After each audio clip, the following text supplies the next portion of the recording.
Okay, இப்போ நம்ம வந்து இந்த சப்ஸ்பேஸ் பார்த்துட்டு இருக்கோம் இல்லையா? Subspaces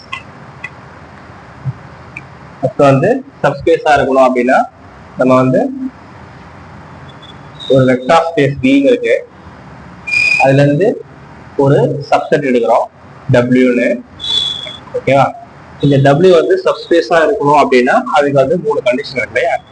If W is subset of V is subspace of vector space V over the field F. இதுனா ஃபர்ஸ்ட் கண்டிஷன் நமக்கு 0 வெக்டார் வந்து அந்த செட்ல எனக்கு அந்த W செட்ல இருக்கும் ஒன்று. செகண்ட் கண்டிஷன் வந்து ஃபீல்டுல இருந்து ஒரு எலமெண்ட் ஏன்னு எடுக்கிறேன், அதுக்கப்புறம் அந்த டபிள்யூன்ற செட்ல இருந்து ஒரு எலமெண்ட் யூ எடுக்கிறேன், அது ரெண்டுத்தையும் ப்ராடக்ட் பண்ணா எனக்கு அது எதுல இருக்கணும்? டபிள்யூல இருக்கணும். Second condition. தேர்ட் கண்டிஷனு ரெண்டு எலமெண்ட்டும் யூன்ற எலமெண்ட் வின்ற எலமெண்ட் ரெண்டு எலமெண்ட் எடுக்கிறேன், அது ரெண்டுத்தையும் எதுல இருக்கணும்னா டபிள்யூல இருந்து எடுக்கிறேன், அதை ஆட் பண்ணா எனக்கு எதுல இருக்கணும்? டபிள்யூல இருக்கணும். இந்த 3 கண்டிஷன் வந்து இந்த ஒரு தேரமை பார்த்தோம். இந்த தேரம் வந்து தேரம்படி இந்த 3த்தையும் நம்ம ப்ரூவ் பண்ணிட்டோம் அப்படின்னா, இந்த 3 சாட்டிஸ்ஃபை ஆயிடுச்சு அப்படின்னா நம்ம W வந்து சப்ஸ்பேஸ் அப்படின்னு சொல்லலாம். சரிங்களா? இப்போ வந்து முதல்ல மேட்ரிக்ஸ் சப்ஸ்பேஸ் பத்தி படிக்கலாம். அதுக்கு முன்னாடி மேட்ரிக்ஸோட ஸ்ட்ரக்சர்ஸ் எப்படி இருக்கும்ன்றத நம்ம பார்ப்போம். ஃபார் எக்ஸாம்பிள் வந்து நிறைய மேட்ரிக்ஸஸ் இருக்கு இல்லையா? A n cross n அப்படின்னா என்னன்னா, இது வந்து ஒரு square matrix of order n cross n. ஓகேவா? Square matrix of order n cross n. இப்போ எக்ஸாம்பிளுக்கு வந்து A11 A12 A13 A21 A22 A23 A31 A32 A33. இதோட ஆர்டர் வந்து 3 x 3 அப்படின்னு நம்ம சொல்லுவோம். இதுதான் பிரின்சிபல் டயகனல். இந்த எலமெண்ட் வந்து பிரின்சிபல் டயகனல் சொல்லுவோம். இந்த பிளேஸ் வந்து above the principal diagonal, இந்த பிளேஸ் வந்து below the principal diagonal. ஓகேங்களா? இப்போ above the principal diagonal எத்தனை எலிமெண்ட் இருக்குன்னா 1 plus 2 equal to 3 இருக்கு இந்த மேட்ரிக்ஸ் பொறுத்த வரைக்கும். அதே மாதிரி இங்கே 1 இருக்கும் plus 2, அதாவது இது ஒன்று இது 2, மொத்தம் 3 எலிமெண்ட் இருக்கும். இன் ஜென்ரலா நம்ம ஒரு 4x4 எடுத்துட்டோம் அப்படின்னா, ஜென்ரல் போறது ஒரு 4x4 எடுக்கிறோம் அப்படின்னா A11 A12 A13 A14, அதே மாதிரி A21 A22 A23 A24 A31 A32 A33 A34, next A41 A42 A43 and A44 எடுத்துக்கிறோம் அப்படின்னா, இப்போ இதுதான் இதுல பிரின்சிபல் டயகனல். ஓகேவா? ஸோ இங்க ஒரு எலிமெண்ட் இருக்கு, இங்க 2 எலிமெண்ட் இருக்கு, இங்க 3 எலிமெண்ட் இருக்கு. ஸோ 1 + 2 + 3 எனக்கு எவ்வளவு கிடைக்கும் அப்படின்னா 3. 1 + 2 வந்து 3, 3 + 3 வந்து 6 எலிமெண்ட்ஸ் இருக்கும் அப்பர் டயகனல்ல, அதாவது sorry above the principal diagonal. below the principal diagonal அதே 6 எலிமெண்ட் இருக்கும். இது வந்து நம்ம இன்னொரு விஷயம் என்னன்னா, எதுல படிக்கிறோம் அப்படின்னா, இந்த இடம் வந்து அப்பர் ட்ரையாங்குலர் மேட்ரிக்ஸை பத்தி சொல்லும், இந்த இடம் வந்து நமக்கு லோயர் ட்ரையாங்குலர் மேட்ரிக்ஸை பத்தி சொல்லும்.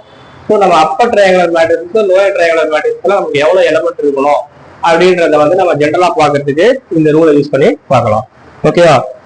ஸோ இப்போ வந்து ஜென்ரலா இது எப்படி பார்க்கலாம் அப்படின்னா, ஒரு n cross n மேட்ரிக்ஸஸ் இருக்கு அப்படின்னா, நமக்கு வந்து ஒரு n cross n மேட்ரிக்ஸ் இருக்கு ஜென்ரலா அப்படின்னா நமக்கு என்ன இருக்கும் அப்படின்னா, இந்த டயகனல்ல இதுதான் பிரின்சிபல் டயகனல். இது வந்து பார்த்தோம்னா அப்பர் ட்ரையாங்குலர் போர்ஷனு. ஓகே, இது வந்து பார்த்தோம்னா லோயர் ட்ரையாங்குலர் போர்ஷனு. ஸோ எனக்கு அப்பர் ட்ரையாங்குலர் போர்ஷன்ல இங்க 1 இருக்கும் 2 இருக்கும் அப் டு எக்ஸெட்ரா. எனக்கு இங்க எவ்வளவு இருக்குன்னா n-1 இருக்கும். ஏன்னா 4x4க்கு ஆர்டர் 4x4க்கு டாப்ல 3 வரைக்கும் இருக்குது, 3x3க்கு டாப்ல 2 வரைக்கும் இருக்குது, அதாவது 1 கம்மியா இருக்கும். ஸோ அப்ப n x n அப்படின்னு நம்ம வந்து அதுல எவ்வளவு இருக்குன்னா n-1 இருக்கும். ஸோ இதெல்லாம் நம்ம ஆட் பண்றோம் அப்படின்னா 1 + 2 + 3 + அப் டு எக்ஸெட்ரா + n-1 வரும். ஸோ நமக்கு தெரியும் இல்லையா, sum of n natural number formula இருக்கு இல்லையா, sum of n natural number formula. n natural நம்பருக்கு என்னன்னா n into n + 1/2. இங்க இதே கண்டிஷன்ல நமக்கு வந்து இங்க வந்து நமக்கு n-1 natural number, sum of n-1 natural number. அப்ப n-1 போது நமக்கு அப் டு n வரைக்கும் ஆட் பண்ணல, அப் டு n-1 வரைக்கும் ஆட் பண்றோம். அப்ப n பிளேஸ்ல n-1 போடுறோம் into n place n-1 already அங்க +1 இருக்குது பை 2. இந்த -1 இந்த +1 கட் ஆயிடும். Remaining n-1 into n by 2. So அப்போ எனக்கு அப்பர் ட்ரையாங்கிள்ல எவ்வளவு எலிமெண்ட் இருக்குன்னா n-1 by n-1 by n-1 into n by 2 elements எனக்கு அப்பர் போர்ஷன்ல ஒரு n கிராஸ் n மேட்ரிக்ஸ்ல கிடைக்கும். இந்த பிரின்சிபல் எவ்வளவு எலிமெண்ட் இருக்கும்னா இது யூஷுவல் தான், n எலிமெண்ட்ஸ் இருக்கும். அதாவது இங்க வந்து எனக்கு n இன்ட்டு இதை உள்ள கூட மல்டிப்ளை பண்ணிக்கலாம், n² minus n by 2 element இருக்கும். இங்க அதே மாதிரி n² minus n by 2 element இருக்கும். இங்க வந்து n எலிமெண்ட் இருக்கும். இதை ஆட் பண்ணா ஒரு n² எலிமெண்ட் கிடைக்கும். சரிங்களா? இது எதுக்காக நம்ம யூஸ் பண்றோம் அப்படின்னா, சில கொஸ்டின்ஸ் எப்படி கேட்கறாங்கன்னா how many upper triangular matrices how can be formed with the given digits அப்படின்னு கேட்கறாங்க இல்லையா, given elements. அப்போ அந்த மாதிரி இடத்துல யூஸ் பண்றது ரொம்ப நமக்கு யூஸ்ஃபுல்லா இருக்கும். சரிங்களா? ஃபார் எக்ஸாம்பிளுக்கு இப்போ வந்து இது வந்து ஒரு டயகனல் மேட்ரிக்ஸ் எடுத்துப்போம். டயகனல் மேட்ரிக்ஸ் என்னன்னா இந்த ரெண்டு போர்ஷனும் ஜீரோவா இருக்கும். ஓகேவா? இது ஒரு ஜெனரல் ஐடியா, இதை யூஸ் பண்ணிக்கலாம் நம்ம தேவைப்படும் போது. நெக்ஸ்ட் வந்து டயகனல் மேட்ரிக்ஸ். ஒரு ஸ்கொயர் மேட்ரிக்ஸ் தான் இங்க எப்படி பிரிக்கணும்னு பாத்துக்கலாம். Upper triangle, lower triangle, principal triangle. அடுத்து டயகனல் மேட்ரிக்ஸ் இல்லையா? டயகனல் மேட்ரிக்ஸ்ல டயகனல் மேட்ரிக்ஸ்னா என்னன்னா நமக்கு வந்து அந்த டயகனல்ல மட்டும் வேல்யூ இருக்கும். ஸோ இதான் ஒரு n கிராஸ் என்னன்னா இந்த டயகனல்ல மட்டும் வேல்யூ இருக்கும். அதாவது பிரின்சிபல் டயகனல் சொல்லுவோம், அங்க மட்டும் வேல்யூ இருக்கும். இந்த ரெண்டு போர்ஷனுமே அப்பர் ட்ரையாங்குலர் போர்ஷனுமே லோவர் ட்ரையாங்குலர் போர்ஷனுமே எனக்கு என்னன்னா ஜீரோவா இருக்கும். அப்படி இருந்தா அது வந்து டயகனல் மேட்ரிக்ஸஸ் அப்படின்னு நம்ம சொல்லுவோம். சரிங்களா? இப்போ எனக்கு என்னன்னா நான் என்ன சொல்றேன்னா இப்போ W1 ஒரு செட் எடுக்கிறேன். இந்த செட்ல வந்து நான் என்ன பண்றேன், collection of all A belongs to B. Vன்றது ஒரு வெக்டார் ஸ்பேஸ். அதுல Aன்றது என்னன்னா டயகனல் மேட்ரிக்ஸ். அதை மட்டும் நான் கனெக்ட் பண்றேன். A வந்து டயகனல் மேட்ரிக்ஸ். எந்த A எடுத்தாலும் எனக்கு டயகனல் மேட்ரிக்ஸ் தான். அப்ப இந்த V பத்தி சொல்லணும் இல்லையா?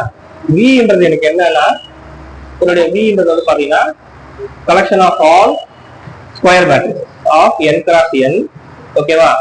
n கிராஸ் n மேட்ரிக்ஸஸ் அங்க உள்ள வர எலிமெண்ட் எல்லாமே ரியல் என்ட்ரிஸா இருக்கும். அது எப்படி எழுதலாம் அப்படின்னா நம்ம A equal to Aij of n cross n எழுதிக்கலாம். சரிங்களா? A equal to Aij of n cross n. Whereas அந்த Aij எல்லாமே எனக்கு என்னவா இருக்கும், ரியல் என்ட்ரிஸா இருக்கும். அந்த மாதிரி எடுத்துக்கிறேன். ஓவர் த ஃபீல்டு நான் என்ன பண்றேன், R எடுத்துக்கிறேன். ஸோ இந்த மாதிரி V இது அதோட சப்செட் இல்லையா? சப்செட் தான் நமக்கு தாராளம் கண்டிப்பா தெரியும். ஏன்னா இந்த டயகனல் மேட்ரிக்ஸ் வந்து இது உள்ள வந்துடும் இல்லையா? சப்செட்னா நம்ம என்ன சொல்லுவோம், ஒரு பெரிய செட் இருக்கு Pன்னு, W ஒரு செட் இருந்ததுன்னா இதுல உள்ள எந்த எலிமெண்ட் எடுத்தாலும் அது வந்து இது உள்ளே தான் வரும். இதை விட்டு வெளியே இருக்கிறது சப்போஸ் இங்க A இருக்குது அப்படின்னா வெளியே இருக்கிறது உள்ள இருக்கிறது அவசியம் இல்லை. பட் இங்க இருந்து எது எடுத்தாலும் அது இந்த V உள்ளே தான் வந்துடும். ஸோ இதுல இருந்து எந்த மேட்ரிக்ஸ் இருந்தாலும் அதுக்கு கரெக்ஷன் வந்துடும். இப்போ இது நம்ம வந்து சப்ஸ்பேஸா அப்படின்னு நம்ம பார்க்கணும். இது சப்ஸ்பேஸை ஃபார்ம் பண்ணணும்னா நமக்கு வந்து கிரைட்டீரியா 3 கண்டிஷன் இல்லையா? ஃபர்ஸ்ட் கண்டிஷன் என்னது, நமக்கு வந்து ஜீரோ வெக்டார் வந்து அந்த இடத்துல இருக்கணும். இங்க வெக்டார்ன்றது எலிமெண்ட். அப்போ என்னுடைய zero matrix, zero of n cross n matrix வந்து பிலாங்ஸ் டு W1 இல்லையா? ஏன்னா ஜீரோ மேட்ரிக்ஸும் டயகனல் மேட்ரிக்ஸ் தானே. ஃபார் எக்ஸாம்பிள் ஒரு 2 கிராஸ் 2 மேட்ரிக்ஸ் எடுத்துனா 0 0 0 0. அப்ப இது ஒரு டயகனல் மேட்ரிக்ஸ் தான். டயகனல் ஜீரோ, டயகனல் தவிர இது எல்லாத்தையும் ஜீரோ இருக்கும். ஓகே, டயகனல் ஜீரோ இருக்கலாம், தப்பு கிடையாது. ஓகேவா? அதே 3 கிராஸ் 3 எடுத்துட்டோம்னா நமக்கு வந்து 0 0 0. இங்க யூஸ்வலாவே ஜீரோ தான். அது நம்ம அந்த வேரியேஷனுக்காக நம்ம போட்டு வரோம். ஓகேவா? இங்க யூஸ்வலாவே நமக்கு இங்க 0.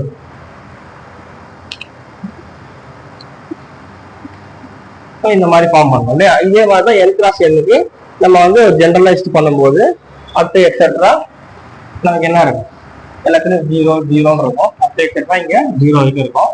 இந்த பிளேஸ் ஃபுல்லாகவும் எனக்கு என்ன ஆகிடும், 0 ஆகிடும். சரிங்களா? ஸோ இதுதான் வந்து என்னுடைய n cross n diagonal matrix. அப்போ இதுல இருந்து என்ன சொல்லலாம், ஜீரோ மேட்ரிக்ஸஸ் இந்த செட்ல வந்துச்சு. அப்போ ஃபர்ஸ்ட் கண்டிஷன் ஓவர். ஏன்னா ஜீரோ வெக்டார் அந்த செட்ல இருக்கணும் இல்லையா? First condition over. செகண்ட், ரெண்டு டயகனல் மேட்ரிக்ஸ் எடுத்து ஆட் பண்ணா அது அகைன் டயகனல் மேட்ரிக்ஸ் தான் இருக்கும். சரியா? இப்ப டயகனல் மேட்ரிக்ஸ்னா என்னன்னா நமக்கு அந்த டயகனல்ல மட்டும் வேல்யூ இருக்கும், ஏதோ ஒரு டயகனல் மட்டும் வேல்யூ இருக்கும். இப்ப ஏதோ ஒரு யூன்னு எடுக்கிறோம், இப்ப ஏன்னு எடுக்கிறோம், இது வந்து W1 எடுக்கிறோம். அதே மாதிரி பின்னு ஒரு மேட்ரிக்ஸ் எடுக்கிறோம், அதுவும் நம்ம என்ன எடுக்கிறோம், டயகனல் தான் எடுக்கிறோம். சரிங்களா? அந்த டயகனல் மேட்ரிக்ஸ் கனெக்ஷன் வந்து எடுக்கிறோம். இப்ப இது ரெண்டுத்தையும் ஆட் பண்ணா டயகனல் தான் இருக்கும். ஏன்னா ஃபார் எக்ஸாம்பிள் சே இங்க A1 A2 எக்ஸெட்ரா AN ஏதோ ஒரு எலிமெண்ட் இருக்குன்னு வச்சுக்கோங்க டயகனல். ஓகேவா? டயகனல்னா சேமா இருந்தா அது ஸ்கேலார் மேட்ரிக்ஸ். அதாவது இங்க வர வேல்யூலாம் சேமா இருந்தா ஸ்கேலார் மேட்ரிக்ஸை டயகனல் மேட்ரிக்ஸ் சொல்லலாம், ஸ்கேலார் மேட்ரிக்ஸ் சொல்லலாம். இப்போ ஃபார் எக்ஸாம்பிளுக்கு இது 5 இதுவும் 5 இதுவும் 5னா இது டயகனல் மேட்ரிக்ஸ் சொல்லலாம், ஸ்கேலார் மேட்ரிக்ஸ் சொல்லலாம். இது வந்து பாத்தீங்கன்னா வெறும் டயகனல் மேட்ரிக்ஸ் தான், ஸ்கேலார் மேட்ரிக்ஸ் சொல்ல முடியாது. சரிங்களா? ஸ்கேலார் மேட்ரிக்ஸ் சேமா இருக்கும். ஸோ அந்த ஸ்கேலாருக்கும் டயகனலுக்கும் உள்ள வித்தியாசத்தை சொல்றேன். இப்போ இங்க வந்து நம்ம W2 வேற ஏதாவது மேட்ரிக்ஸ் எடுக்கிறோம், அது B1 B2 அப் எக்ஸெட்ரா Bn எடுக்கிறோம். ஸோ இந்த பிளேஸ் ஃபுல்லா எனக்கு இந்த பிளேஸ் ஃபுல்லா 0. ஓகேவா? அதே மாதிரி இந்த பிளேஸ் ஃபுல்லா 0 காலியா விட்டுருக்கேன், 0 போடுவேன். இந்த பிளேஸ் ஃபுல்லா 0. ஸோ அதே மாதிரி இந்த பிளேஸ் ஃபுல்லா 0. இப்போ இதை எடுத்து நம்ம எடுத்து ஆட் பண்ணி பார்த்தாலும் அதுவும் எனக்கு நல்லா தான் இருக்கும். அகைன் ஒரு டயகனல் மேட்ரிக்ஸ் தான் இருக்கும். A1 பிளஸ் A இது B, A plus B equal to diagonal மட்டும் ஆட் ஆகும். A1 plus B1 A2 plus B2 up to etcetera ஏதோ இங்க லாஸ்டா AN பிளஸ் BN ஆட் ஆயிருக்கும். சரியா? இந்த மாதிரி இந்த ஃபார்மேட்ல எனக்கு கிடைக்கும். இந்த பிளேஸ் எல்லாம் எனக்கு என்னவா இருக்கும், டயகனல் அல்லாத மீதி எல்லா பிளேஸும் எனக்கு என்னவா இருக்கும்னா 0வா தான் இருக்கும். ஸோ இதுவும் 0 இதுவும் 0. ஸோ இது அகைன் எதுல இருக்குது எனக்கு டயகனல் அந்த W1 செட்ல இருக்கு. சரியா? ரெண்டு முடிஞ்சிச்சு. ஃபர்ஸ்ட் ப்ராப்பர்ட்டி முடிஞ்சிச்சு, தேர்ட் ப்ராப்பர்ட்டி முடிஞ்சிச்சு. தேர்ட் ப்ராப்பர்ட்டி என்னன்னா நமக்கு என்ன பண்ணுது, இது வந்து third property. Any A, B belongs to W1, the A plus B also belongs to என்னுடைய அந்த செட்டு W1. இல்ல W1 தான் எடுத்துக்கோம், W1 இந்த செட்டு W1 இருக்கு அப்படின்னு சொல்லியாச்சு. OR property. செகண்ட் ப்ராப்பர்ட்டி என்னன்னா ஒரு ஃபீல்டுல இருந்து ஒரு ஸ்கேனர் எடுக்கணும் ஏன்னு, அது வந்து இங்க ஃபீல்டு வந்து நம்ம ரியலு இல்லையா? அப்புறம் ஏன்னு ஒரு மேட்ரிக்ஸ் எடுக்கிறோம், அந்த மேட்ரிக்ஸ் W1 எடுக்கிறோம். இங்க ஏ வந்து டயகனல் மேட்ரிக்ஸ். அப்ப எனக்கு A இன்டு A ஆல்சோ இல்லாம தான் இருக்கும். பிகாஸ் நான் இங்க ஏ எடுத்துக்கிட்டேன்னா உள்ள எனக்கு இருக்கிறது எல்லாமே என்ட்ரிஸ் ஆகிட்டு இருக்கு. இங்க என்ட்ரிஸ் இருக்கும், ஏதோ A1 A2 up to etcetera AN வரைக்கும் இருக்கும். ஸோ அப்ப இது உள்ள மல்டிப்ளை பண்ணிட்டோம் அப்படின்னா இது அகைன் எனக்கு தான் இருக்கும், ஒரு A into A1 A into A2 டயகனல் டைப்பா தான் இருக்கும். இது ஆல்சோ எதுன்னு இருக்கும், W1 இருக்கும். ஸோ அப்போ என்னுடைய இந்த மூணாவது கண்டிஷனும் சாட்டிஸ்ஃபை ஆயிடுச்சு.